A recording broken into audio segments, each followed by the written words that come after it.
and welcome to the Space Game Junkie Podcast. I, as always, am your co-host Brian, and joining me, as always, is your co-host Jim. Well, let me tell you about this here spaceship. See, because instead of them dilithium crystals, this one runs on propane. This is very, very efficient.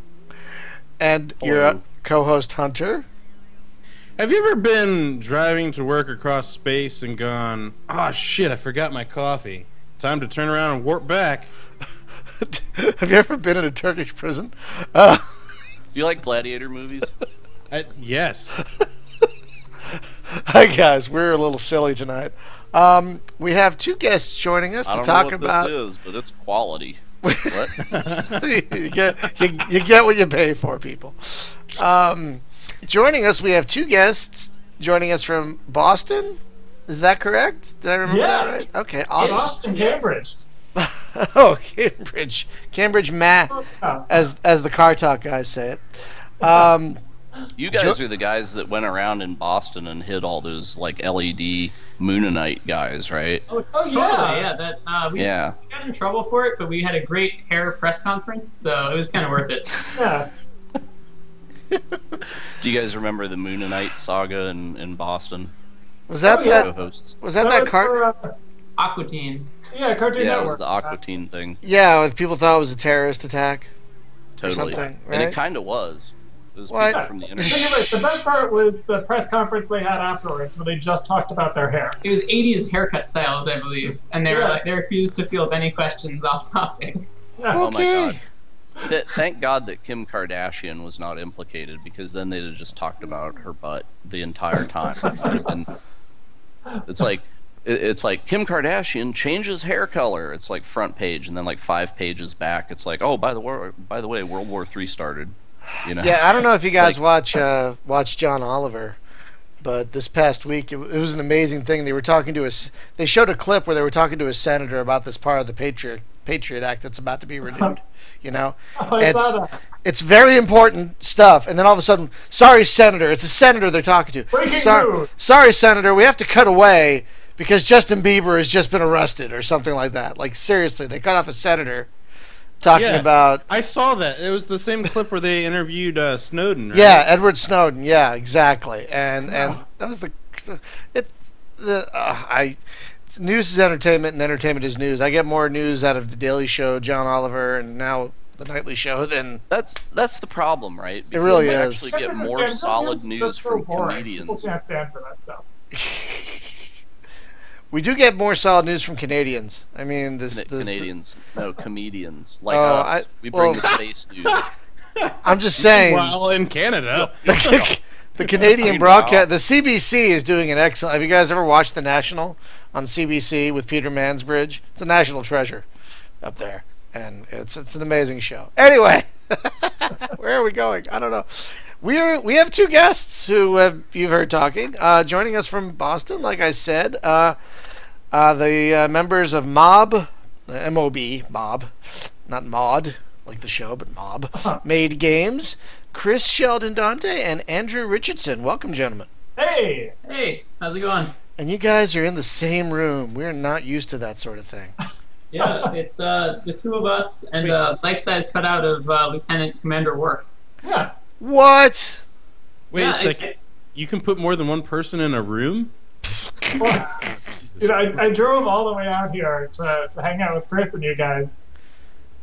What is all the way out here? Is that like a trek? Is Cambridge like a trek? Like a 20-minute drive, I guess. Oh, well, you know, in Boston, that could be really long. Yeah, I mean, he could have died. Probably he had multiple near-death encounters on the way here. Yeah, so. it was really just 2 miles, but I don't know, something about the way the streets go, it took 20 minutes. Yeah, that's what I've heard about Boston. Apparently, a lot of people give us crap about LA traffic, but apparently Boston is even worse than LA. Oh, from yeah. what I've heard. The roads are pretty fantastic. If you're ever looking for, a new wonder of the world, that they could be engineered this poorly is really miraculous. Yeah, what I've heard is that it actually makes sense, sort of superimposed into 5 dimensions. I'll tell you what, though. Have you ever been to Chicago? Don't go to Chicago. Yeah. I took a taxi cab like 3 blocks. I was an atheist when I got in the cab. I was devout when I got out. That rhymes. So we're here to talk about your game Voidborne. Voidborne, and this is kind of a fascinating concept in strategy games. Why don't you throw like the pitch at us for people who don't know what this is? Here's the wind-up. Yeah. So all right. So here's the pitch. A couple of years ago, over Thanksgiving, I was playing Civilization with some relatives of mine, and we were like, well, we'd really like to play Civilization, but it's 2 p.m, so we better start tomorrow, so we can get a full game in. And so we thought, is it possible to make a 4X strategy game that you can play in like an hour, and still be like deep and complex? Yeah, so one of the things people enjoy in Civ, right, is the crazy, wacky stories that develop over 10 hours. So, Gandhi teaming up with George Washington to fight Cleopatra or whatever. So we decided that, is there any way we could preserve that with a fast game? And what we came up with was sort of a Risk Legacy sort of style play where each match takes place on the same map. So the colonies you found, civilizations you build up, persist from match to match. Oh. And and so what sort of bleeds over, though, are the remnants of your previous civilizations. So each match is about building up a civilization and causing it to go out of power in some spectacular, fantastic way. Be it creating a malicious AI that starts wiping you out, expanding too far and schisming due to political stress, or creating a virtual paradise and retiring from the actual universe. So here's a story that we're working on putting into the game. The idea is that you start playing, and you expand really quickly and take over a lot of space, and you get a lot of points because you've expanded a whole lot. But then that triggers sort of the end of the game, and before the next game, that empire is broken up into several fractured pieces, and then they become the warring states that fight amongst themselves. And, they have some of the resources of their previous empire, but not all of it. Yeah. So it sets up a sort of fun diplomatic landscape for your next play. Yeah. And pursuant to that, we've had to sort of make a lot of design choices. Yeah. This actually makes me want to play Risk Legacy. I've never played Risk Legacy. And apparently there's an excellent computer version of it, so I'm going to look that up. That's what I've heard. We're inspired by board games sort of throughout the development, so a lot of that went into it. See, it's weird. I'm not a big fan of board games, but if I can play a board game on a computer, I'm there. Yeah. It's kind of weird. So yeah, I read the example you had on your website where you play a civilization, and then they get to a point where they all jump into a virtual reality simulation, and that ends that round. What can end a round and move on to the next round? What are the things that can push one round to another? Sure. Yeah. So the way it's set up right now, we're still sort of early development, as you can see in your build. Sure. Because we got Abraham Lincoln in here for crying out loud. Yeah. Yeah, Lincoln and Booth, both. I think. I know, which is, I gotta say, really funny. It was really hard to get the two of them to work together again. But, I feel that Abraham Lincoln must stay. Yeah. I believe, yes. I was gonna say we've toyed around with the idea of maybe like Cyberham Lincoln and Tron Wilkes Booth. Have you ever listened to the Abraham Lincoln Show? No. What? No. Okay, it's a defunct podcast. They don't make it anymore, but it ran for like 2 seasons way back. And if you just like go iTunes or wherever podcasts are sold, and look for the Abraham Lincoln Show. It's a buddy of mine from Maine that made the thing, and it was him and his friends. It's like a radio drama, but it's we had this podcast I used to do where we did bad movies, right?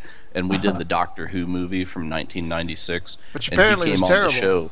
He came on the show in character as John Wilkes Booth, and he had stolen the TARDIS to escape and came into the future and then was on our show. So it's amazing. It is truly amazing. Oh, and what's Lincoln's wife's name? Something Rose Lincoln. Mary Rose Lincoln, I think. Yeah. Anyway, she's a werewolf. I'll just leave it at that. Okay. All right, so basically we have a very early build here, very, very early, like pre-alpha type of thing, where there's the basic kernel of a game going here. So basically it looks like what you can do is you can fly your ships around planets to different systems. You can build things that give you bonuses like a military outpost or a mega city, a mine, which gives you more production, I think, and then a laboratory, which gives you science. So you have military, population, production, and science. Is that correct? Am I remembering that right? Yeah, you got it. Okay, and each system can build one of these things because they're pretty massive. So actually, each planet can build one of those things. Oh, interesting. Okay. Yeah, which sort of allows for different species to cohabit the same solar system. If you actually, if you build something right now, I see you get it up. If you, for example, just build a mine, you can then right-click on the orbit where the mine is made. So I think you have to choose one of those cards at the bottom first. Or hit escape. Right. Yeah. So now, if you click, you can drag the surface of the planet around to sort of rotate it. Right. Okay. And actually visit individual locations on there. So we've set up a lot of basically the basic structure and some of the UI elements. A lot of them are still in flux, but we've got the design, a good fix on that. I guess one thing that you don't really see with bigger studios or people that know how to make money better, we spent about 9 months literally just hashing out the design of really like on the board, arguing, prototyping. This thing has gone through probably more iterations than most games. And we sort of settled on design, and we're just sort of in the process of implementing it now. So. Right, and I dig it. And so you could set up a different type of city on each planet, and these give you bonuses to matter and xenobiology and commerce and stuff.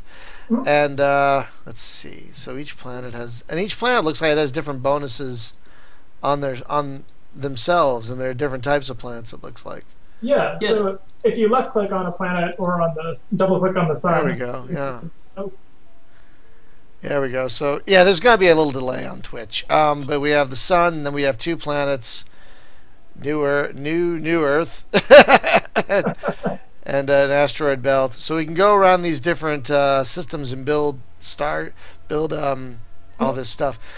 And so it's pretty cool. And then it doesn't even look like I have to do much. I can just right-click this fleet here, and it just attacks them automatically.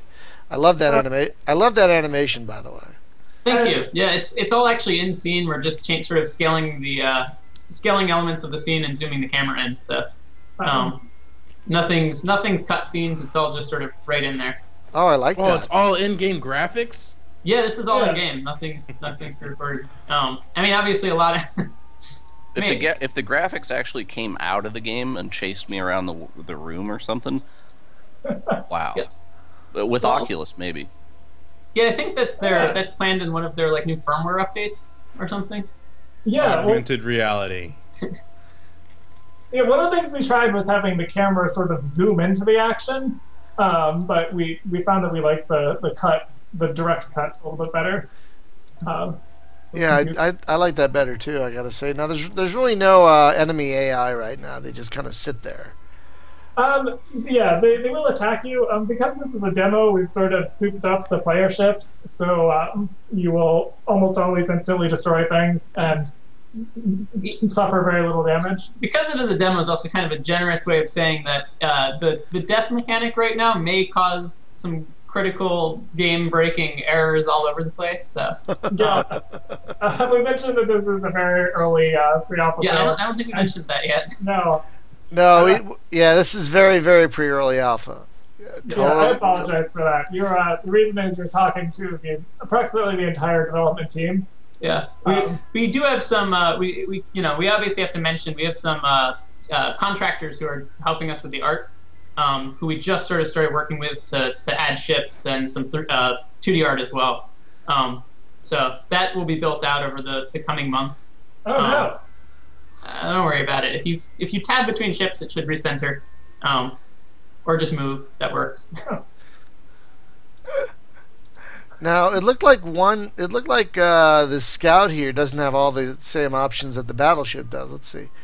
Yeah, that's true. So it looks like you have the scout, which can. It looks like you can probably see a little further, but then you have the battleship that could do a little more stuff. Yeah, actually, it's not really exposed right now to the through the interface in the game. But one of the things you can do when you visit colonies is there's an upgrade screen where you can change the loadout of your ships. Oh. So the main way that we sort of emphasize technological progression is you unlock the research stations allow you to unlock upgrades like cloaking devices or shields or jump drives. Oh. And then you can totally customize the outfitting of your ship. And actually, all of the actions and stats right now on the ships are derived from an inventory system.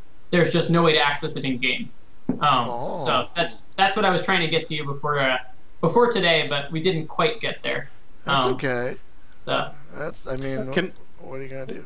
Can I ask real quick? One thing I've noticed that when I've played, and I'm seeing it now too with Brian's playthrough, is the picture icons for the ships are vastly unique. Where did you guys come up with that? So those are some pictures we got off of Wikipedia. We've got an character artist sort of drawing some aliens and some futuristic humans, but right now there's just some open public domain images. Yeah, we actually have a lot of systems in there that are not entirely exposed, but that are developed slightly haphazard development strategy. So we have, for example, we had a team system where we had the entire set of civil rights activists as playable captains. Yeah, I think right now you're playing as the Queen. Well, it's kind of like you could sneak some history education in, like kids think they're playing a game, but you're learning about civil rights. Yeah. Okay. Well, I'm curious about your guys' opinion about this. So we figured that one thing people like in games and in general is like seeing people's faces. So I really feel strongly that people prefer like looking at pictures of the captains of each ship. But Chris thinks it'd be better if we had images of like the ships and sort of like schematics of them. Yeah. So if you click on like the shipyard up at the top, it'll show you a sort of holographic view of the ship, which we can do with any ship model. That's sort of what I was thinking is as a way to differentiate them. What would you guys? What's your take on that? Well, what I mean. Can you offer the option to do both to the user? We could do a toggle. Yeah, do like a toggle in the options menu. Maybe. That would probably require a little more art, though, so we probably won't. If we're being honest.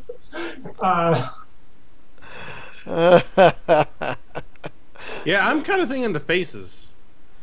Yeah. I'm looking at that spinning space station, and I'm just thinking like. That looks like the bleachers at a Hurricanes game, like all the people taking pictures. Or maybe it's, I don't know, maybe it's like a tourist thing. That's because we haven't set HDR properly, but also it's just because there's like a constant party going on in that space station. That's what I'm thinking, like you need totally. And that solves the music problem too.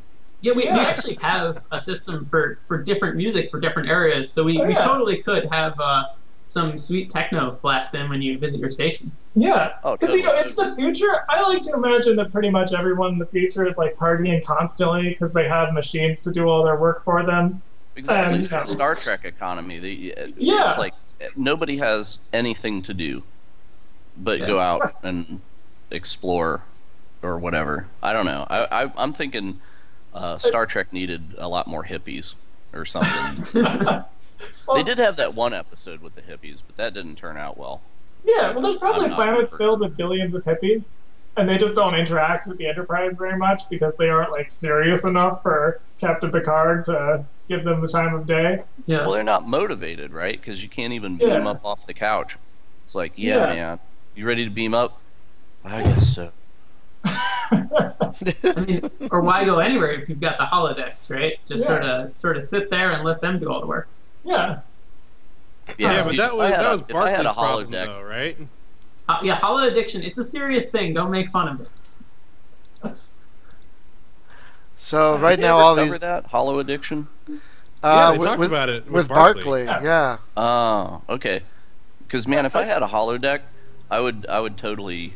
Well, I don't know. And I'd die of dehydration, but you know. Well, I don't know. In the 24th century, you're living on a spaceship. You have medicine that prevents STDs, so you don't need to worry about that sort of thing. So, according to Riker, it looks like based on Riker, you can have casual sex with just about anybody.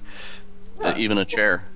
Well, my headcanon about Star Trek is that the ship is run by a powerful AI which does everything, and all the crew members are really just in a sort of simulation where they think they're important. Yeah, where the computer tells them they're important, and they get little missions. What if it's like the Matrix, and they're really there just to provide power, and they're not even really on the ship; they're just in tanks, and they're all holodecked. Yeah, you're in the Matrix, Trek. Yeah. Neo. Wow, this is some kind of weird like sci-fi Inception going on. I don't know what this is, man, but this shit's quality. Honestly, I like the faces. I think I don't know. It adds a little bit of personality, I think. Votes for faces. Yeah, we're sort I'm thinking you just put like a green filter on them or something. Blue. Yeah, like the Queen could sort of be an alien queen. Yeah, well, yeah, no, just have like Queen Elizabeth, but paint her green like she's an Orion queen, and totally, and it jives with Star Trek, right? Because that's all they did was paint people green, maybe put like a funny thing on their nose. Yeah. Totes. Yeah. Like, I could go in there, sort of touch up her picture and paint, get her a big forehead. Make her an Orion girl? Yeah. Well, we're redoing the inventory, so we can't get but what we're working on is being able to sort of expose the crew and be able to set your crew members. Actually, what happens if you go ahead and press I? We took that out. I? Yeah. So I used to be a hotkey for opening an MS Paint inventory system that was functional, but sporadically popped on screen and hovered over your ship. Okay, but we took that out. All right. Apparently it did, because it's not doing nothing. I would have one key in the game that's labeled hotkey, and when you hit it, it goes, so hot. And that's it. What? Okay. Andrew, are you actually writing that down? Yeah. It's good. It's a good idea. You don't need to add the... What happens, dude? All right, hotkey's going in there, I guess. It's on the list, so... You know what else you guys need to add that they don't put in games anymore? A boss mode? Remember the boss mode? So you hit, like, Control-B, and a DOS prompt comes up, or better Excel. Yet, it turns into an Excel spreadsheet. Oh, yeah. So I could play this at work, and suddenly, hey. But somebody inverted that shit, and they in Excel they put a flight simulator. So it was like the opposite. You remember that? Like if you typed the right thing into a cell, then it just popped into a cheap-ass flight simulator. What? Yeah, that was back in like Word 95 or something. What? That's great. Oh, yeah, I remember that. That's it's great. like a very low quality flight simulator. May have bloated the software a little bit, but totally worth it. Totally worth it, yeah. So this game, you have a certain, like, is there a certain set amount of turns between one match and another, or just you get to a certain trigger, and that's what triggers the end of the match? Actually, can we talk about the controls for a little while? Of course. Because, okay, so one thing we really wanted to do with this game is, you might notice, it's completely three-dimensional. Yeah, which I like. Yeah, it's actually an infinite map, too, so you can go as far as you want in any direction, and it will stream in new content. Although our level of detail is a little off, so that may start slowing down after a while right now. But yeah, after a long while, probably. Yeah, it takes a bit. Yeah. But, so, one thing that really bothers me is that a lot of space games are completely two-dimensional. And space is 3D, and that's really cool. But as we discovered, there's a lot of good reasons to have 2D space games that we've sort of had to overcome. Yeah, we ran into our whole design process. As I may have mentioned earlier, we spent like 9 months just like coming in, throwing up like, oh, let's make it grid based, let's make it point of interest based, let's make it continuous movement based, and then arguing it out for weeks on end for every single point. And sort of the benefit of that was that we got to look at things that we thought, could be improved maybe in existing elements or in existing entries in the genre, like the faster matches and that whole persistence mechanic of being able to build a long story. So one thing is, we really want to support really fast play. And games like Civilization, one thing you'll notice is as you build out your empire, you have more and more colonies and more ships to control. Right. And so what that means is that at the beginning of the game, you have not a lot of actions to do per turn, so there's a lot of time spent waiting. And at the end of the game, you have many, many things to do per turn, so the turns get longer and longer, and the game ends up taking 10 hours. So our solution to that, we sort of looked at board games, like, if you look at like chess or Go or Stratego, it doesn't matter how many pieces you have, you still have the same number of moves per turn. You can move one piece. Our idea was to sort of adopt a interface that was more limited by the player's way of interacting. And so to support that, we looked at like XCOM. I'm sure you guys are quite familiar with. The tactical turn-based interface. So you control your flagships.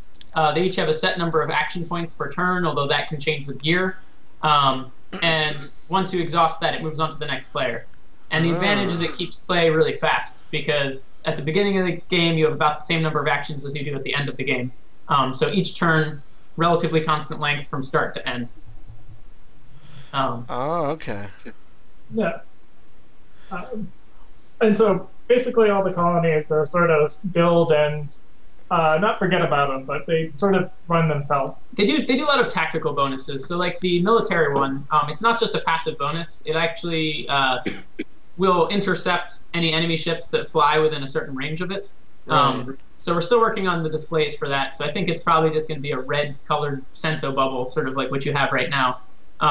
But you'll be able to zoom out and see different areas and regions of control.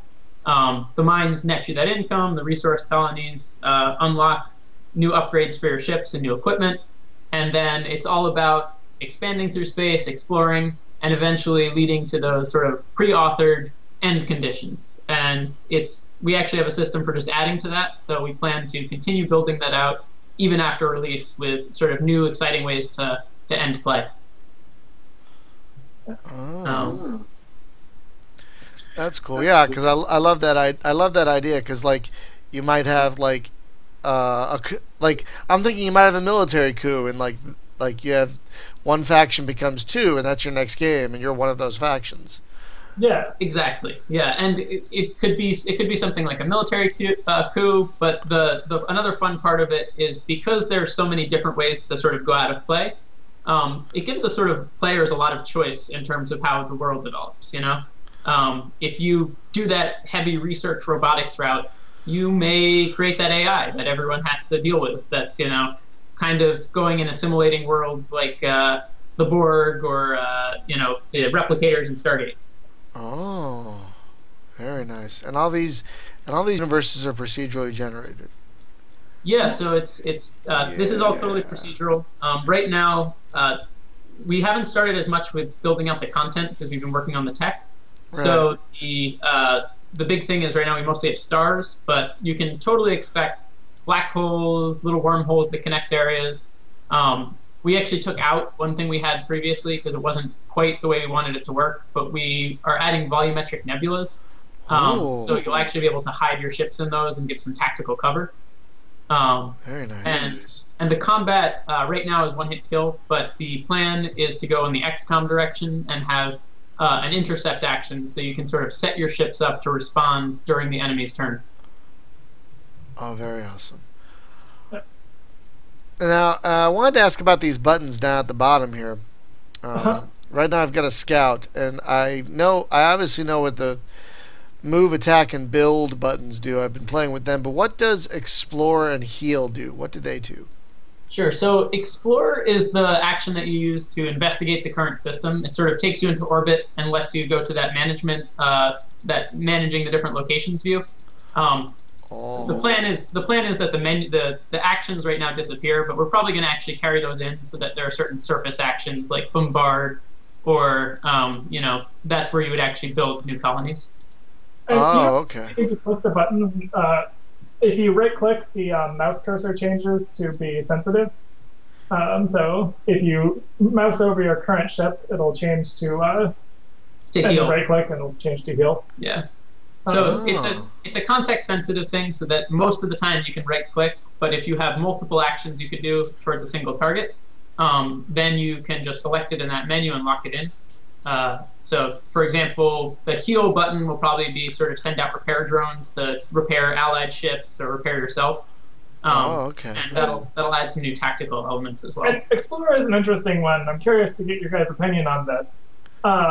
So Explorer is what you use to sort of beam down to a planet's surface and check it out. So if you right-click on a planet's orbit, you will explore it.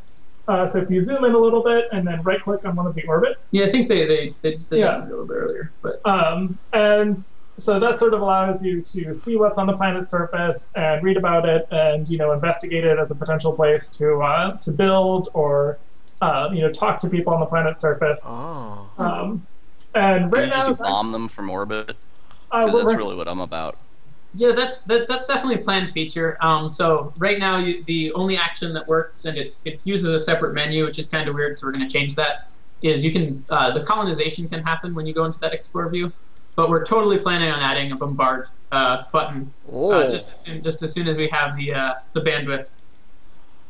Oh, that's exciting! I do love orbital bombardment. Yeah, the build actually that was broken in the build we sent you, but that's fixed now. It makes them a little big right now in this version. But what I'm curious about is right now exploring takes up an action point. So every time you move or attack, it costs an action point to your ship. And right now exploring also costs an action point. Yeah. How do you guys feel about that? Makes sense to me. It's an action. Yeah. I mean, it's sort of just like an information gathering action. But it's still an action. You're sending down an away team. That's time spent. Yeah.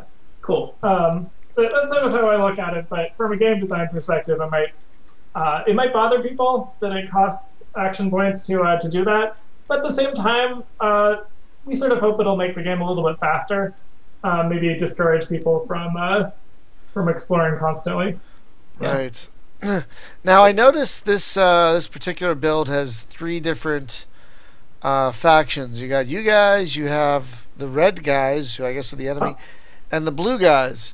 Now, are there going to be like multiple factions, like you're allied with the blue guys and the red guys are pirates, and maybe there's some space monsters? Like, what's going to be out there? Yeah, so right now you're constantly at war with everyone. Okay. We have not developed the diplomacy system, but it's pretty much all entirely discussion-based. So yeah, so the plan will be that it'll be procedural factions, and some of them will develop throughout play from your previous empires. Some of them you'll just encounter as you explore space. So there will be aliens, there will be AI spin-offs, there will be offshoots of previous civilizations, all of those things, and the alliances should make sense. The diplomacy should make sense in the final game. The way we're planning on doing that is instead of having a dedicated diplomacy screen, we'll present you with diplomatic missions, kind of like in Star Trek. So you'll get a little pop-up that says, the research base of, so-and-so's empire has had like a lab accident, and they need someone to send a rescue mission. And if you do that, that'll improve your diplomacy, that'll improve your relationship with them. And if you decide not to do that, it'll slightly erode that relationship. And if you get your relationship negative enough, you'll instead get missions like, go ahead and sabotage their base and steal their technology instead of saving their scientists. Oh, I like it. Cover to steal. Yeah. I like it. Or another good example is if one of your ships is destroyed, but it's able to send out lifeboats, then another civilization will get a mission to go and recover the lifeboats. But if you have a really negative relationship with them, instead they'll get a mission to go and blow up your lifeboats.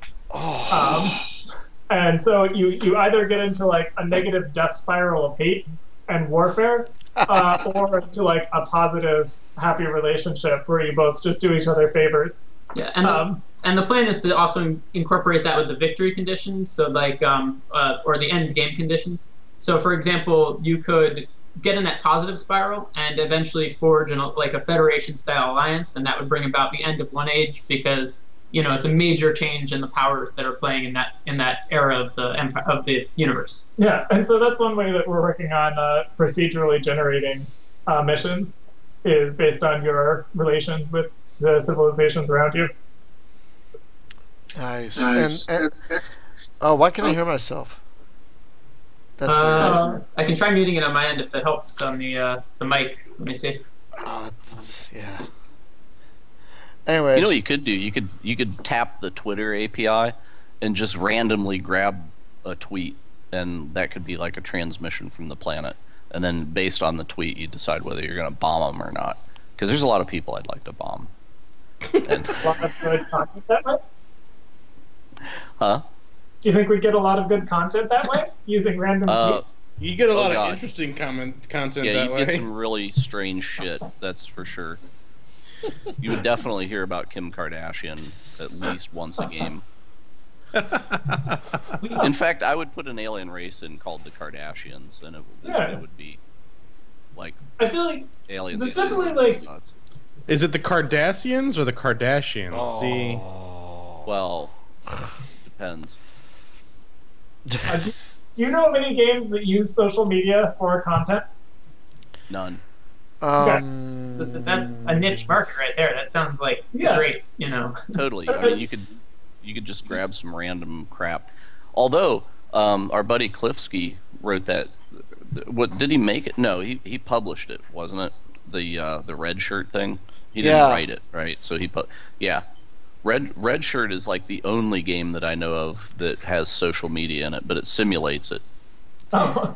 It's like if the Enterprise had a Facebook and like a Facebook on board, basically.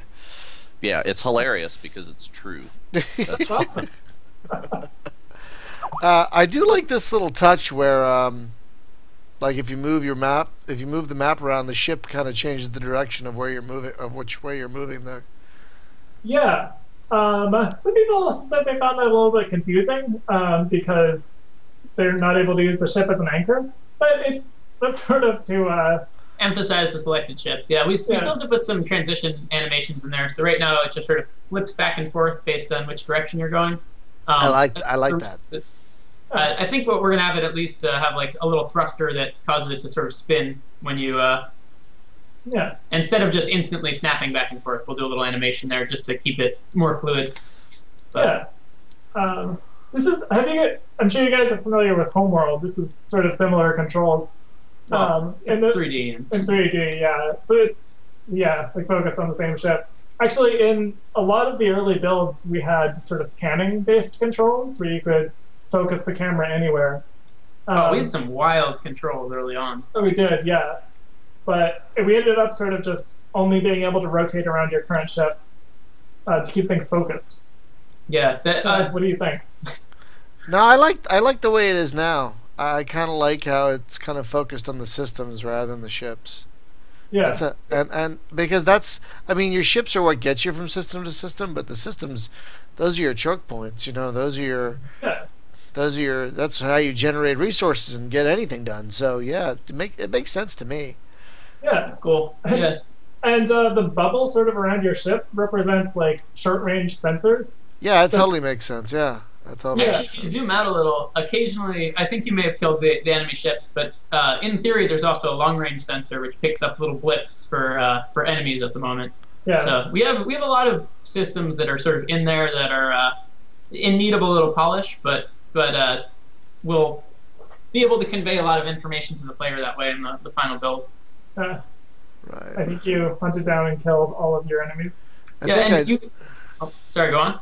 No, I think I did, and because the tutorial said at one point, "Yeah, you're done. Yeah, I can't help you anymore."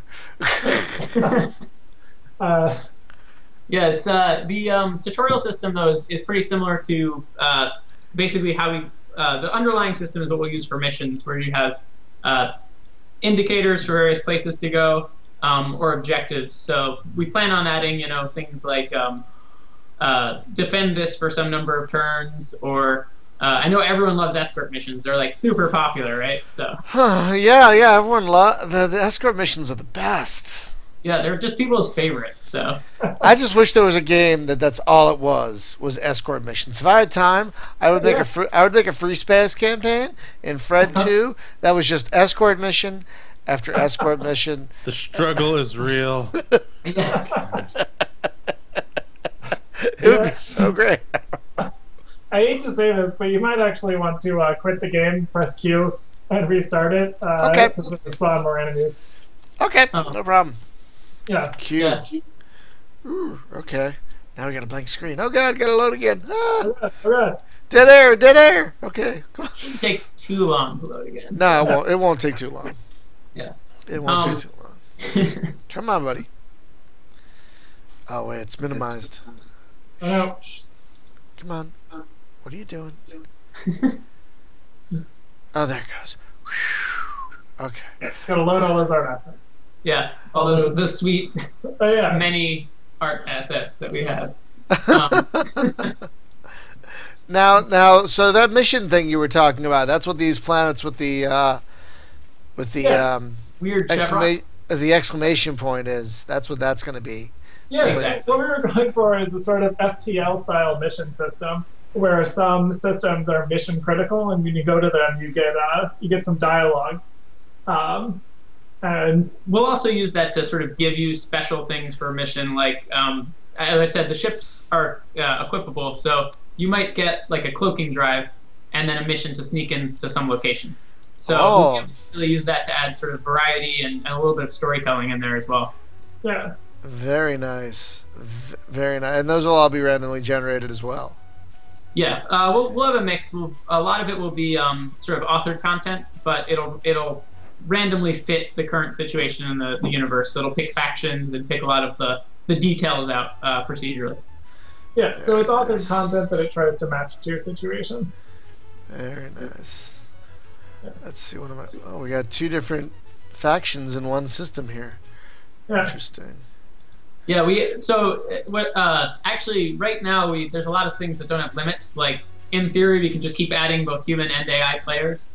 Hot seat is technically in there. I think we've tried it out and it seems to work. Oh, this would be great for hot seat. Yeah, we definitely want to bring in the multiplayer element once we've got sort of the basic elements in there and start building out that content. The next step is really to work on multiplayer functionality.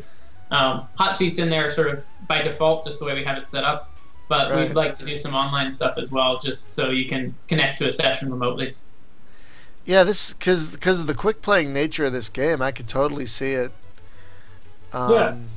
playing pretty well for a session. Like 20 minutes, 30 minutes. Oh, that's all I have time for today. Exactly. Yeah. Yeah, we were sort of thinking, we tried actually playing for research. We tried playing a lot of games. Like we tried playing Civ, and every time we try and do that, we end up, like getting a little way into it before something happens with the network connection, and we realize we're now playing single player games, and it hasn't even told us. So. Yeah. The only way I've ever played Civ is through play by email.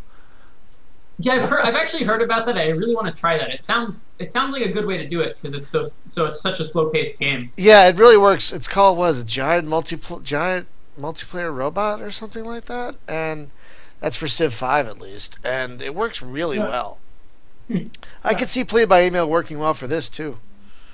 I feel like hot seats have fallen out of favor. I used to play a lot of Risk and Heroes. Oh yeah, Heroes was another inspiration. But yeah, Risk. I loved. Do you guys ever play Risk 2? I think like Microprose in the '90s did it. Yeah. That's the one I hear is the best computer version to get.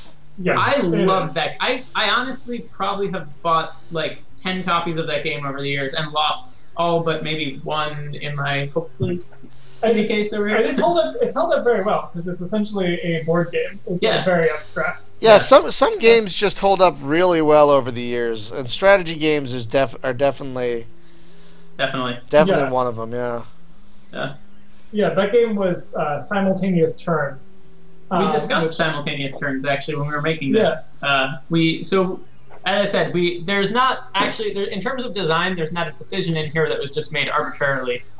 So we discussed simultaneous turns because they've got a lot of advantages. For example, for fast online play, if both players can submit their orders, and then there's not as much waiting for the other player, right? Right.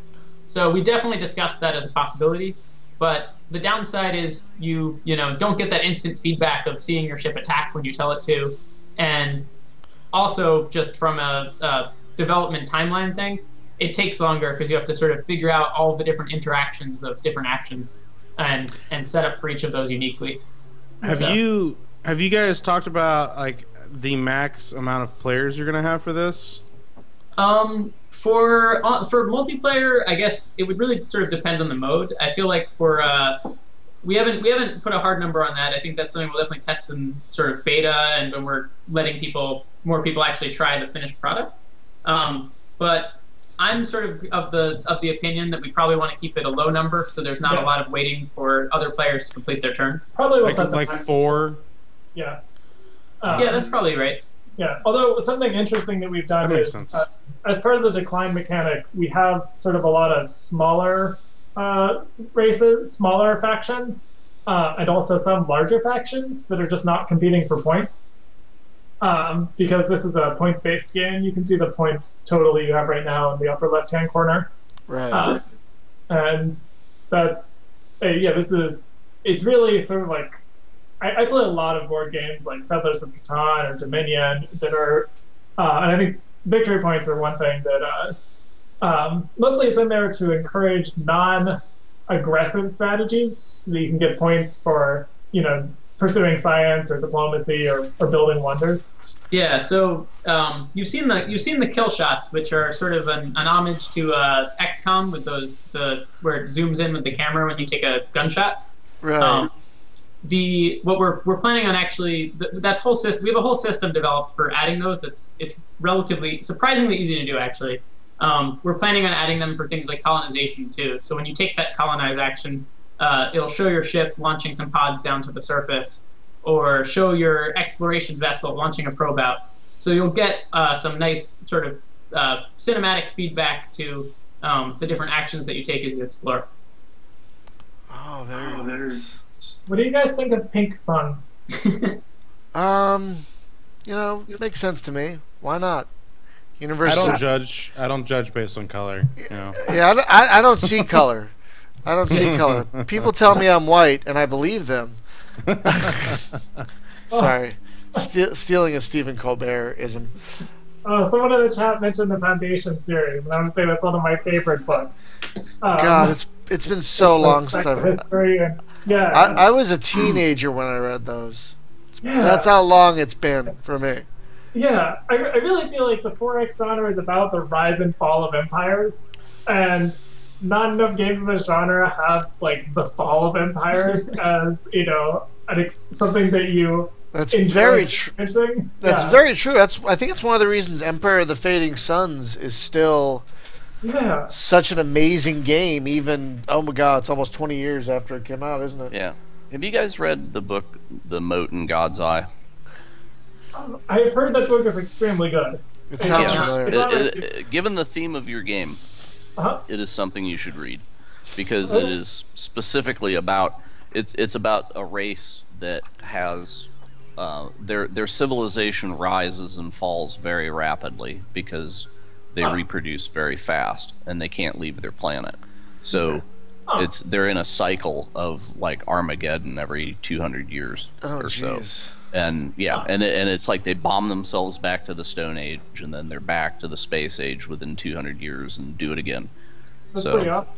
That reminds me of have you guys ever read A Deepness Within the Sky? No. Oh, it's fantastic. It's the same. What's the author's name? I'm blanking on it. But they have no faster than light travel in that book, basically. And so the cool part about it is the only empire that exists basically is just a culture that broadcasts their message throughout space.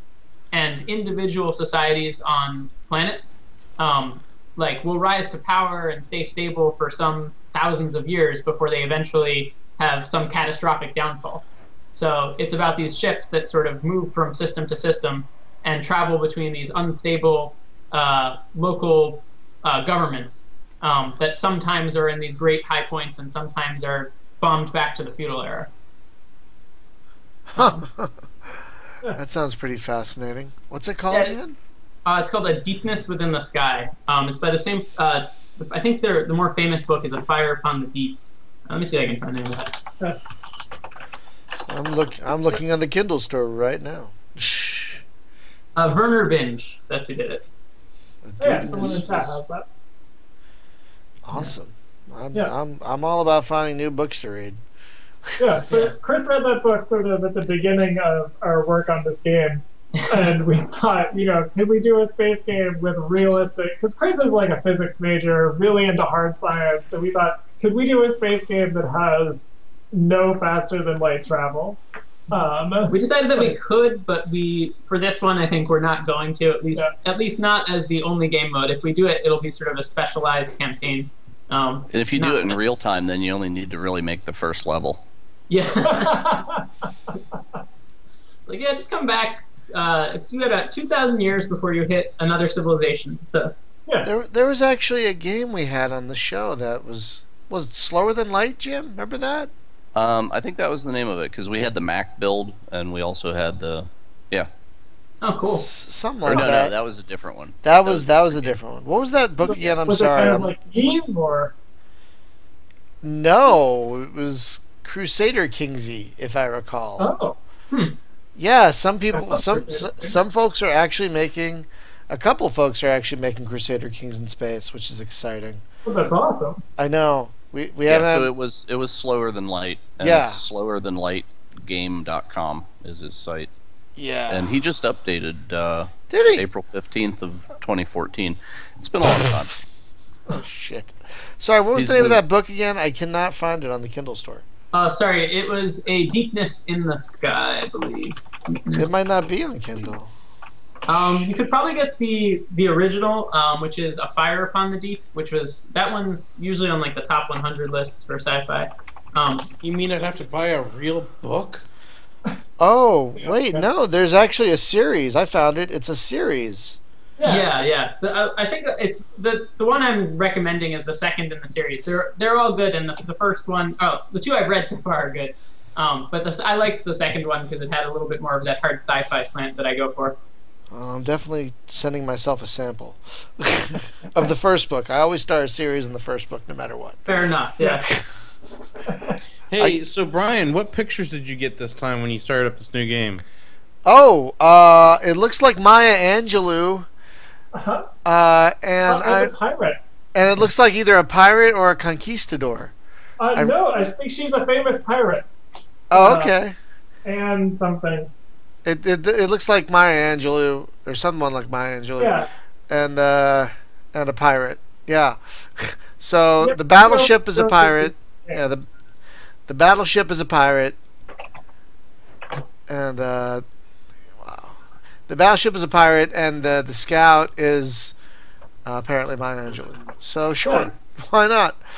And you started with a lot less resources this time. Wow, that's pretty unbalanced. Well, what are you gonna do? Yeah, balance it. That's what I'm gonna do. Tough break. Yeah, exactly. Destroyed 3 of John. I love the. I love the Lincoln. I love the Lincoln. Cameron. I would keep him. I would give him a mohawk. Okay. Like a green space mohawk. Cameron in the chat asks if you guys have heard of House of Suns by Alistair Reynolds, which I have not. Nope. I have not. I'm going to look that up in the Kindle store too. Just samples. I'm really getting a lot of good books for my reading list on this. I should do this more often. I know, right? Oh, yeah, here we go. I'm totally... Yeah, I see it. Alistair Reynolds, $6.28. I'm totally trying a sample. Well, thanks for tuning in to the Space Game Book Club. We had at least one author on here. And that was a pretty good show. We should maybe have some more at some point. Have you guys ever heard of the Lost Fleet series? No. Amazing military sci-fi. Then I lost it. Some of the some of the best depictions of space combat I've seen in literature. Seriously, it's so good. I'm curious. In your opinion, go on. Oh, go ahead. I was just wondering. Go ahead. He saw it in the literature. What's the strategy game with the best writing, in your opinion? Oh, space strategy or strategy in general? I don't know. The space strategy. It has to be Homeworld because Homeworld. I mean, if we're talking a linear game, then yeah, Homeworld, maybe Conquest Frontier Wars is pretty excellent. Good. We're only saying that because we owe Martin money. No. I mean, are you talking solely just in outer space stuff? No. Well, we could start from there. So I'm thinking, I'd say, as far as a good strategy game, the original StarCraft was excellent, I thought. Yeah. Okay, that had a good story. That's true. Yeah. Had some good characters. In terms of more 4X games that had good writing behind it, because, you make your own story in those. Again, Emperor of the Fading Suns had excellent writing. Both Master of Orion games had really excellent writing. Oh, yeah. And excellent characters. I mean, like, each race was Yeah, no, totally. I love those lithivores, But yeah, writing is, I guess it's not a... Oh, Hunter, Knack in the chat says StarCraft's story was terrible. And he emphasized... StarCraft 2 had a terrible story. He emphasizes terrible. No, I'm talking about like the original. I'm not talking about the new stuff that's out right now. I honestly thought, because it's not just Brian and Jim and I have had these discussions on the show before. At least I think we have. I know behind closed doors we've had these discussions about games that have of old that have come not just with the game but like other materials included in the game, such as manuals. Oh yeah. So if you actually got like the old StarCraft game, the manual it came with had a excellent story that was written to go along with the game, which was excellent. Might have a box for that somewhere. To like read along with the game. No, like it was just like a whole bunch of backstory. So it's just like, how did these humans get to be where they are, and why are they out here? And it like explains like all of that. That's awesome. And I enjoyed it, but that's just me. I mean, because I thought it was kind of interesting, and the whole Confederacy and Minsk and like all the the stuff that went on with that, and how Minsk was essentially using the Zerg to take over control of the region of space that the humans were occupying at the time, and I don't know. I thought that was a pretty interesting story, but yeah, it did. It had this sort of like diagram of intrigue. I remember that now. Sort of explaining everything. We have a couple of more recommendations from the chat room. We've got Ground Control, which I do recall having a pretty good story, and I've never played Killzone, but apparently that had a good story. I'm surprised that a game called Killzone had a good story. It's a pretty straightforward game. Well, Zone where you kill. You kill zones. You kill. You slaughter zones. I don't know. I've never. It describes the war between the zones and the humanity. Their ancient grudges. Damn you, parking zones! Which day do I park? Which day can I park and not get a ticket? I've actually never played the Killzone games, but apparently they're pretty popular. Yeah. Jim, weren't you telling me about the Killzone games like a little while back? Jim? Killzone. I'm trying to remember. Weren't you telling me about it was a PS3 game? I think you were telling me, and you got it for like $2. Yeah. You said it was awesome. It is. It is really good. And they're cheap, like in the bargain bin cheap now. Yeah. Well. So yeah. I have never played Killzone 1. 2 and 3 are great, and then they put a new one out with the PlayStation 4, and that people were kind of mixed on it. But 2 and 3, which you can get for the PS3, are pretty rad. Well, I don't know if there's people playing multiplayer still. It probably still does have a following, because it was like the Halo of PlayStation. Yeah. For a while. Apparently the Vita, Mag, that's for sure. Apparently the Vita version is going to be free on PlayStation Plus next month, so I'll have to check it out. Well, if we're expanding to sci-fi games with a good story, then Mass Effect 2. Oh yeah. Yeah, well, I feel like it's a lot easier to do good writing in an RPG or an adventure game. Well, it's different. I like. I mean, a nice part is you have full control over the experience, but it's also kind of fun to have those procedural emergent stories. I don't know. I'm always a fan of those. So. Yeah, I'm much more of a fan of randomly generated emergent stuff. Yeah, always much more a fan of that. Though I do like the linear stuff every now and again. Like, though I do like games where the story can change based on your choices. Like, have you guys played Alpha Protocol? Not a space game, but no, I don't think so. Oh god, that game can change several different ways depending on how you respond to people. Oh, and there's dialogue right, for each of the ways. Say again? There's dialogue for each way that it can. Oh, there are 3 or 4 different types of dialogue choices you can make for just about every interaction. Wow. And it's basically, professional, suave guy, or psycho. and the first game I played was more of the Jason Bourne, like purely professional guy. It was very satisfying, but I'm playing the second game through, pure psychopath, total asshole. And it's great because everyone hates him. Yet he's still at the best at what he does, so they have to deal with him. It's hilarious because they're like insulting him left and right and shit. It's great. Yeah, get that game cheap if you can, because it's so fucking. Yes, Cameron, the spy game, the spy RPG from Obsidian and Sega. It's excellent. What's it called? Alpha Protocol. Huh. Yeah, I think I got it for like $3 on sale one day, like years ago, and I loaded it up a while back just on a lark, and I was shocked at how amazing it was. Just It's got wildly mixed reviews. I'm looking at the Steam has 9 out of 10, but then GameStop has like 5.6. Yeah, well, here's the thing: the AI is can be stupid. Like, you can walk right up next. You could shoot a guy standing right next to another guy, and the other guy will be like, whatever, he won't even notice. So the AI can be balls stupid, but it's still just so fun. You could be like a close-up kind of brawler guy. You could be a sniper dude. You could take everyone out with a silent pistol. So it's a great little RPG spy thing. It's so fun. A spy game where you can be a brawler who punches people. Or like take people out silently from behind. Yeah, but if they yourself style, like. Yeah, but if they see you, then you got to punch them out. Nice. Yeah, it's great.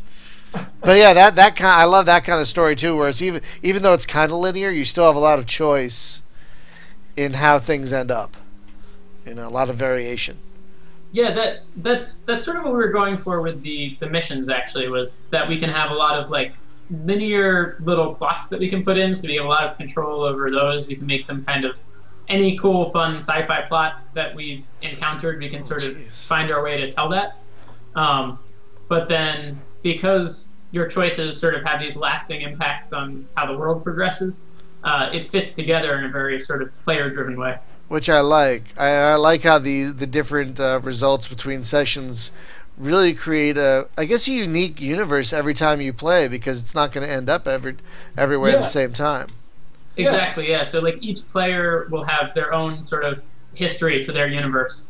Yeah. We might do we've discussed different options for the multiplayer too, like maybe having you join someone else in their universe, or a universe that both players, like, that's created for both players, and then anytime you play with that person, it rejoins into that same universe.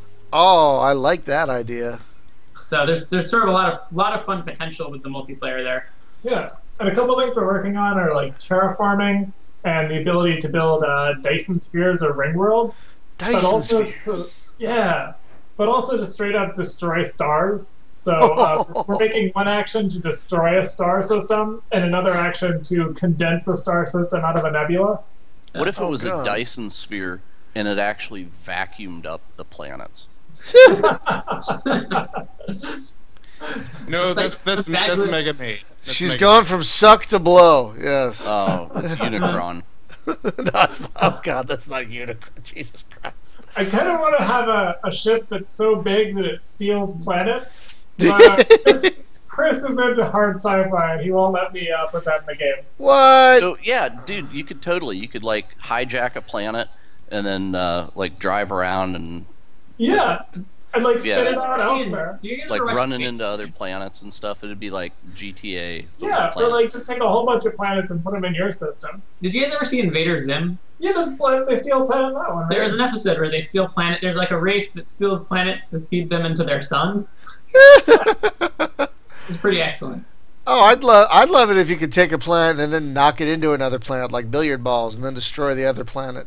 Oh yeah, we definitely want to have planet and star destruction. Like, one thing we've discussed at length is we really want to have like jump gates. The idea is that you'd have to build them though over like probably a black hole, right? And so we want an action to collapse the system into a black hole, and then another action to convert that into a jump gate. And the way those could work is you could like fly your ship to them, and then we can zoom way out and make the senso bubble really, really big. And you can click anywhere there, and your ship will just warp out to that location as one move. So yeah, destroying planets is actually really important because, as you know, you can't build a Dyson sphere until all of the planets have been converted to scrap that you use to construct the Dyson sphere. Yeah. So we definitely reducing them to rubble and then shaping them into your will is definitely the way to go. Yeah, no, I'm not joking. That's important. Yeah, no, we've discussed that. That's the plan. Yeah. Okay. Tune in next week for episode 2 of the plan. No, I would love it if you made if you just had some kind of planet hockey going, like planet kickball, where you had like a big mega Unicron guy just kick the planet into the other planet. What about planet dodgeball? Oh, you just like grab planets and fling them at each other. That'd be great. And like screaming people would come off it like a comet tail. Oh yes. Well, there's the solar system simulator, or the galactic simulator, space simulator, or Universe. Universe Sim. No, not that one. No, not that one. Okay. Space simulator, where you can crash planets into each other. Huh. Oh, I know what you're talking about. Universal Sandbox? Yeah, Universal Sandbox, exactly. I think I own you can totally do that. Just crash planets into each other in that game. Oh yeah, Knack suggests planet billiards. What about? Oh my God, that's an awesome idea. Okay, what about a pool game, but the balls are actually planets, but they have gravity. So if you even knock a ball near other ones, they'll pull them in. Maybe you can get balls to orbit each other. That'd be cool. I don't know.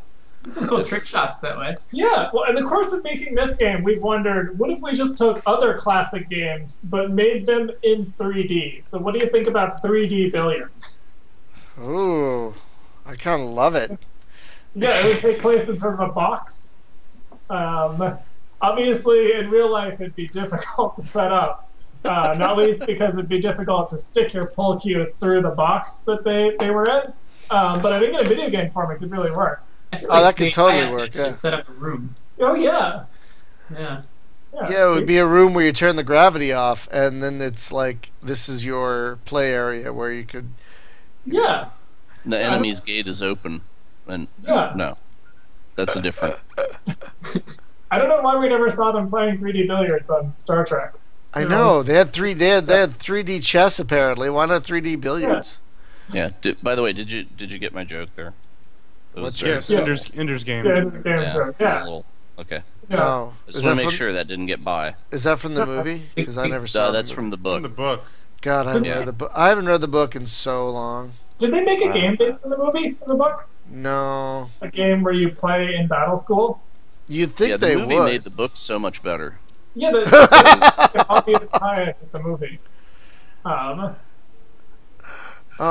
no, they. Just stick with the book. Right? Yeah, that sounds like a great idea, but they've never done it. I don't know why they. What about a game where you had like famous people and we could call it Planet Hollywood?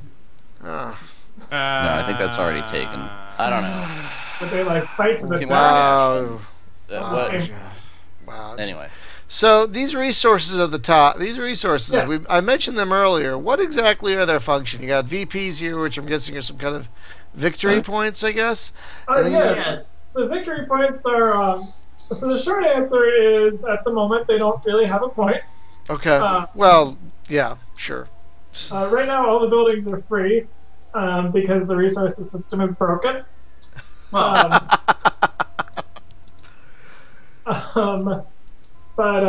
like that everything's free. Is buying upgrades, buying buildings. You'll be able to spend them on both new colonies and on upgrades for your ships. Oh, nice. And what do these like exotic matter and mineral and commerce and land? Do they give you more victory points bonuses, or is that like a measure of overall victory toward the next round, or what is? No, those are resources that you spend on buildings or equipping your ships. Yeah, so those are the resources you'll spend, and then the victory points are just how we actually gauge who wins each match. So. Okay. You'll get little indicators. So, like, we haven't exactly worked out the scoring. We figure that's something we can definitely tune. Sort of once we start testing with a larger audience. Right. But the plan is either having the most colonies might give you some victory point bonus, or killing off another faction might give you a victory point bonus. Right. Or for certain technological milestones as well. So we'll give you some direction as you're going of. This is a way to amass influence and, gain points. So that's definitely the direction we're headed in. Yeah. Oh, so will you need, like, specific resources to build stuff? Like, if you don't have this whatever mineral is, you can't build a certain gun for your ship. And if you don't have enough land, you can't build a city or something like that. Is that how that's? Or you won't be able to build a city on a specific type of planet. Exactly. Land is probably a bad resource. We're still settling on the exact set of resources. Yeah. Well, of course, that makes sense. We've considered putting like way back. So during an iteration of this game when it was 2D and had like noise generated maps and pathfinding, if you can believe it, we had like discussed putting unobtainium in. But make it so that in order to mine unobtainium, you needed unobtainium tools, and you couldn't get those unless you already had unobtainium. So the idea is there would be some planets would have unobtainium mines on them, and the joke would be that you could just never build an unobtainium mine. So how many iterations has this gone through so far? So during that 9 months, it's always been one program. We've never really scrapped it. So there's a lot of functionality that probably will cut out at some point because it's not being used. But I would say it's probably been totally redone like 4 or 5 times at least. Yeah. Oh wow. Yeah. But is this the version you're really happy with? This is the version you're going to build upon? The design, yeah. So it really, I'd say, back September of last year was when we really finalized the design, and sort of all the pieces that we'd wanted to incorporate, we thought of a way for them to fit together that was kind of elegant, and that, at least in our heads and on the board seems like it'll really shape up to an awesome experience. And so now it's just the arduous task of taking it out of our brains and plopping it into reality. Okay, that makes sense. Excuse me, I was just blowing my nose. So what engine is this running on? Which engine is this running on? I was using Unity. Yep. Oh, okay. That makes sense. Yes. And are you guys already on Unity 5? Or 6 or whatever? Yeah, we're on the latest version. Nice. We've got the physically based rendering and all that, just not enough of the not enough resources yet to show it off, but so that kind of tweaks my next question, because whenever I ask about modability, people say with Unity it's not the easiest thing in the world. Is that your experience as well? Yeah. So the way that it currently works is right now a lot of our files are being read using Unity's system, which means that they can't be edited. But we actually have a lot of things driven from like text file. Yeah. So that's something that we could expose with just a couple changes to our I/O calls in our code base. So almost everything in the game, from which items are available, which resources there are, even things like how many planets there are per system or how fast they move, are driven by like text files or spreadsheets. And so that's not really like first class mod, but it'll allow people to set up a lot of different things. Yeah, and we'll still have to be the ones to put the abilities in. Unfortunately, for we wanted to sort of focus on getting a first game out there that had everything we wanted in it. And although we'd love to have crazy modding support, I think the most we'll have in this one is probably just maybe adding your own missions or changing some dialogue, or adding your own little icons at the bottom. Yeah, we could. You could definitely do that. You could change item. You could actually change the actions, change their descriptions and text and what they do. All of that could be edited with text right now. So, I think something happened to the game. I didn't even notice, but I lost a ship. Yeah, I noticed that. I don't know how that happened. So during the enemy turn, the enemy ships are actually quite bloodthirsty. They just track down your ships and shoot them. You'll notice this ship has lost some health. You've been playing this game for a lot longer than most of our playtesters, to be honest. Yeah. But so far we've, in the state it is, we've mostly just brought it around to sort of show off the direction we're headed in at local meetups, because that's, it's free. It's a nice chance to start building up that fan base. Like, what we're looking for at this point is just, if it sounds interesting to you, sign up on our email list so that we can let you know when we've got a beta out, and when, at some point in the future when it's much further along, we may end up looking for like Kickstarter to add more of the content we want. Nice. I was going to ask you if you guys are considering crowdfunding. Yeah, so far we're all self-funded, but the plan is that there's so many things we want to add, right? Like ring worlds and Dyson spheres and jump gates, and the more, what we really need is more art budget, because let's face it, we're both programmers. So those are all the things where we'd start to really look for crowdfunding to build out the expanse of the experience we can give. You might want to restart the game again. I think there's a glitch that's preventing attacking from working. It's working because the enemy ships are being destroyed. There's just no animation, which is it's hilarious. No, I know. I think I know what's going on. I think the particle emitter is being deleted. Oh no. Yeah. Now, right now, I'm just like going out as far as I can go, because you said this thing was endless, so that's what I'm doing. You can go as far as you want and look back and sort of see a trail of stars. Really? Yeah. Oh, yeah. Little breadcrumbs in the direction I have come from. Yeah, it might be hard to see on the stream, but I can totally see that. Yeah, there is kind of a static portion of the stars that you can see when you move around. That's like, oh, I did come from that direction, didn't I? Yeah. And so the idea is, once you've been playing in the same universe for a while, all of those will have history, and will sort of like, each of those planets, stores a log of things that have happened to them, and who's owned them over time, and we use sort of a level of detail system to simulate things. Yeah, I mean, basically, a lot of things don't, like, a lot of the data simulation doesn't really take that much out of the computer. They're crazy fast these days, so you can run, millions of, simulation steps split up over a few seconds and have no noticeable slowdown. So the plan is to really just let the world grow and let people play around with that as much as they want. Yeah.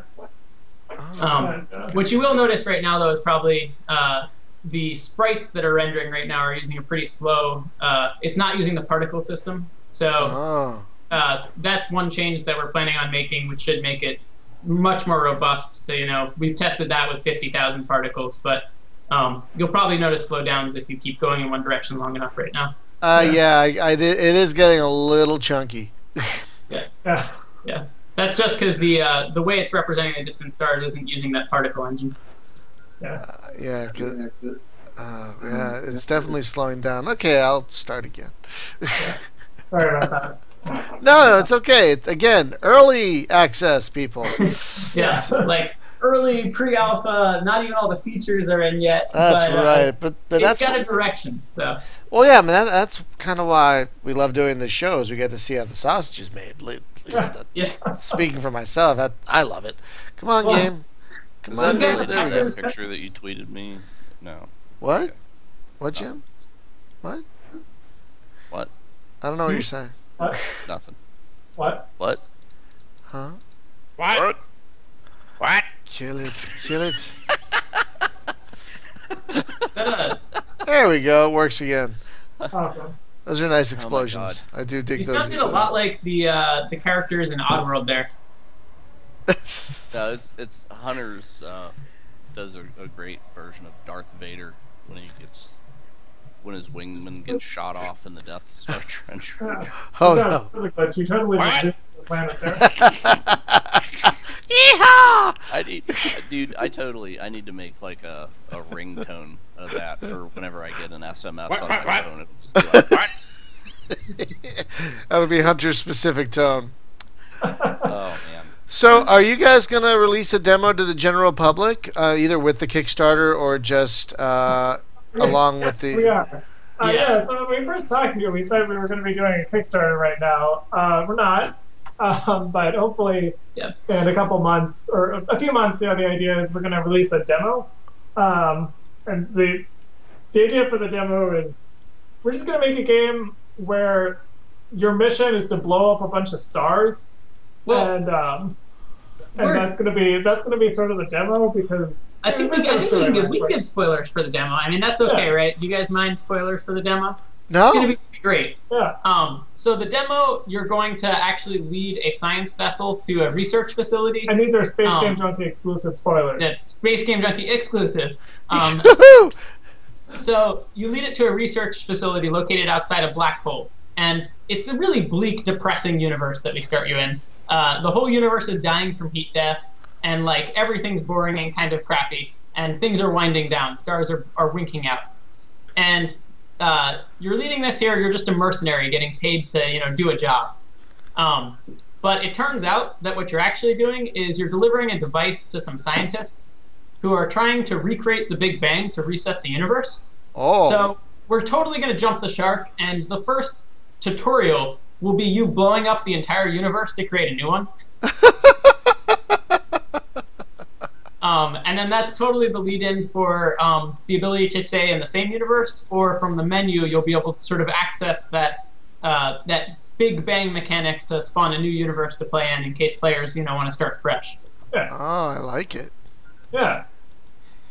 And this allows us to wave our hands about faster than light travel and say, in this newly created universe, the numbers work out a little bit differently, and you can just travel faster. Yeah, the laws of physics are a little different here. Yeah. They tweak them, Yeah. You altered everything when you blew things up. That's what happens. Yeah, you can do that when you're restarting the universe. Yeah. So we're going to release that around the same time we do a Kickstarter. Hopefully sometime this summer. Our plan is, we're really hoping to have a fast development cycle with this. So we're actually wrapping up, believe it or not, the core features. Probably will be all in within the next month, it seems like. Wow. And then the rest is there's a lot to do with polish and a lot to do with building out that content. So we're really hoping to have that initial tutorial level done by the end of the summer. Sort of just in time for a couple shows like Boston Festival of Indie Games, where we'd like to show off some of what we've got by that point. Oh, nice. I don't know if you saw in the chat, Cameron asked how are random factions generated? So right now, the Android is a system where it loads, it's somewhat based on file. I think it picks like a theme and a name, and then picks a group of characters to show. But in the actual sort of finished product, we're going to be building upon, we sort of term it like a deep simulation engine. And the idea is that it's sort of all just processing data in the back end to simulate cool events like disease outbreaks, or I say not cool for the people involved, I guess, but disease outbreaks or like insurrections or release of AIs, like all of those things will have some foundation in a deeper simulation level. And so the factions similarly will be generated that way. It'll be from an internal political simulation or from events that are created by the player during play. Basically, each time the game ends, each of the current factions is sent into decline. And one of the ways that they can decline is to spawn another faction. So, for example, if you research the technology to create a slave race like the Jem'Hadar, then in the next playthrough, they can rise up and fight against, and you can play them fighting against their previous masters, who were the faction that you previously played. Oh. And that's one way of generating new factions. We'll also probably just spawn some new factions randomly to simulate, new civilizations just coming and popping up. Sort of like Dwarf Fortress, Cameron asked? Yeah, actually. So we are definitely Dwarf Fortress was on our radar even when we discussed this. Our sort of we're definitely focused on making one ambitious project at a time.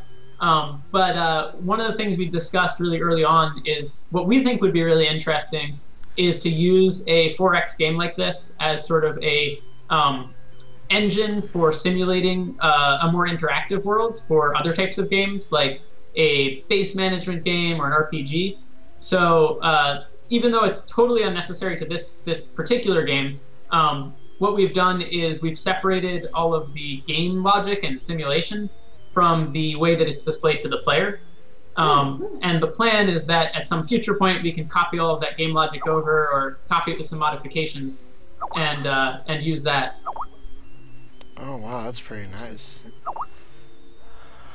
Well, sorry. Hey Brian. Yeah. So if you check the Skype, I linked a video there since we're kind of wrapping here. That I want to go out with this. It's for Hunter. The Death Star plans are not in the main. Holding her is dangerous. Word of this gets out, it could generate sympathy for the rebellion in the Senate. It's the greatest thing. This looks pretty hilarious. What?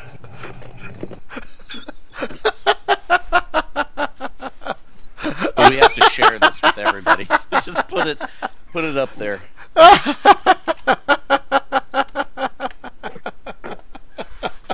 No, I mean like put it in the stream. Like you have 2 monitors today, right? I don't know. Hang on, I could try. What? Hang on, I could try. Hang on, I could try this. Hang on a second. I'm not sure if this will work. Hang on a second. I wonder What? if this will work. What? No. What? Wrong monitor. What? It's not capturing What the right the hell's monitor. going on up in here? It's not I don't know what capturing it the is, right. but it's quality. The Death Star Oh, plans. looks like it's changing. Oh, I can't do it. Yeah, I can't do it. Can do it. I can't do it for some reason. Damn it. I don't know. Not in the main. It doesn't like doing that when Word of this gets out, it could generate sympathy for the rebellion in the Senate. it doesn't like doing that when What? shit. So Lord Vader, because battle station plans are not aboard this ship. I want to make this part of the show.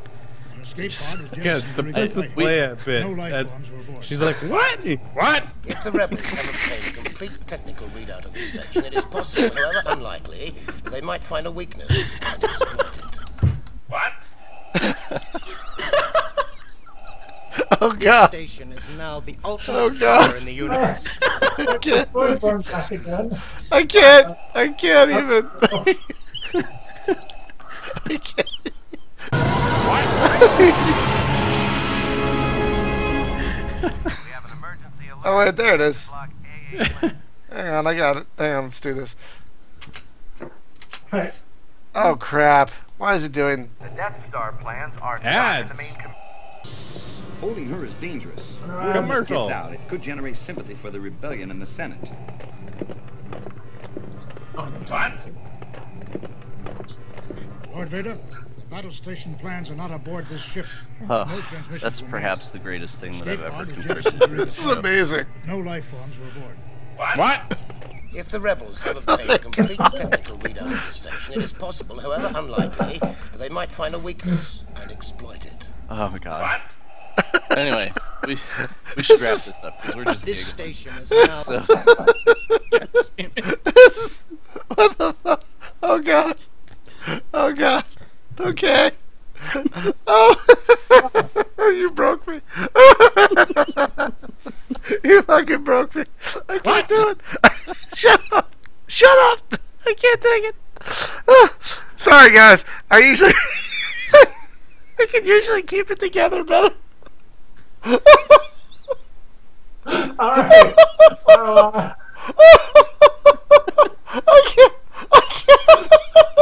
I can't do it. Oh, that's it for the show.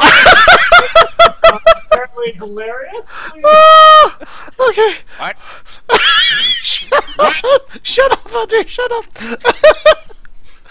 Son of a bitch, I got tears in my eyes. Oh, motherfuckers. Oh God. Oh. Yeah. It's hard, guys. I'm not gonna lie. Damn it! Why did I watch that?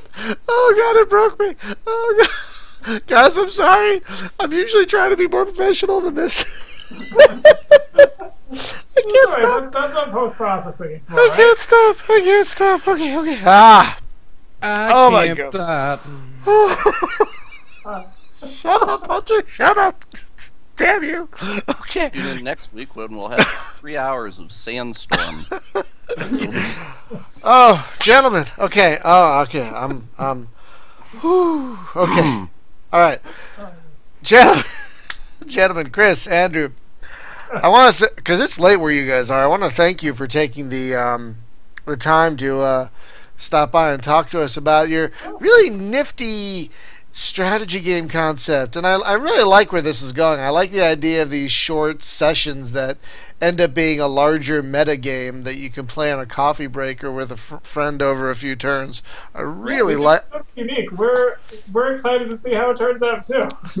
No, I mean you got to do something different with strategy, with 4Xs and strategy games these days. And I'm really glad that people like you and some others are trying new things, so we don't just get another Master of Orion clone. We love Master of Orion too, as much as this game fan. Sure. But we didn't want to make another clone of that. Exactly, because there have been a bunch of them out lately, and not all of them have been good. So, so we're taking some risks, making a weird game. Yeah, I don't think there are many fully 3D infinite universe persistent map 1 hour 4X games out there at the moment. So they're really. I like that. Should be like on your if they still had boxes. That should be on the box. Right there, if they still had boxes. So, guys, thank you so much for joining me, or us, not me. Well, it's just not me. Next week, folks, just a quick note: we're doing a morning podcast, 7 o'clock in the morning Pacific time. Oh. We are going to have a couple of the guys from Gearbox on to talk about Homeworld Remastered. So that should be fascinating. Yeah, I know it's. What is that? Obscure game. Fuck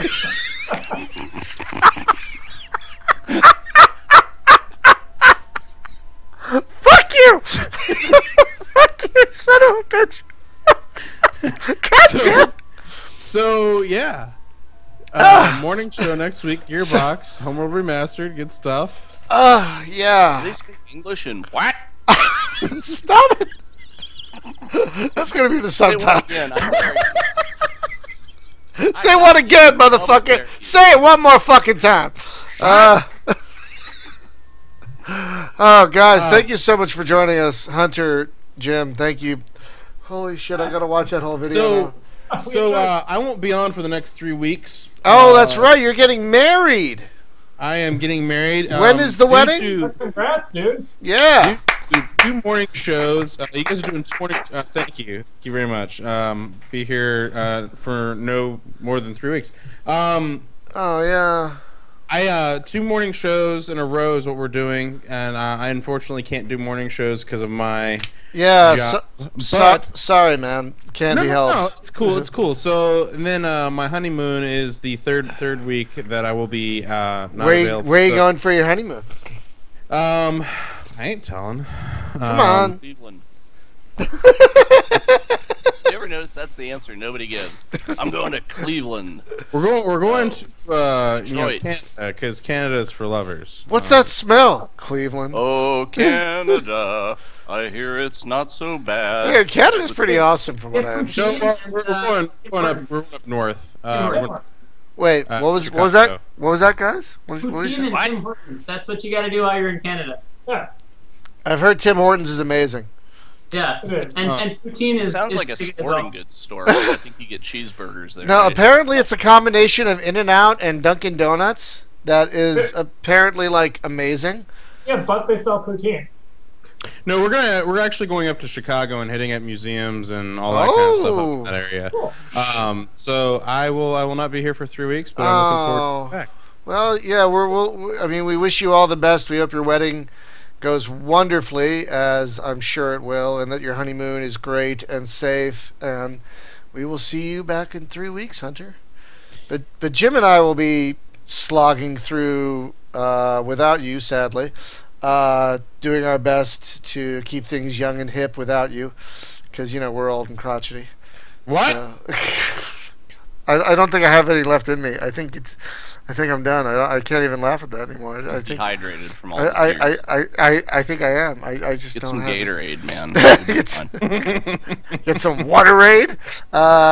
Anyway, guys, we'll see you next. Go to Whataburger. Oh, Dude, you guys have that out there. No, we don't have Whataburger out here. What? Oh, sorry. Son of a bitch. Gentlemen, thank you so much for joining us. I can't wait to.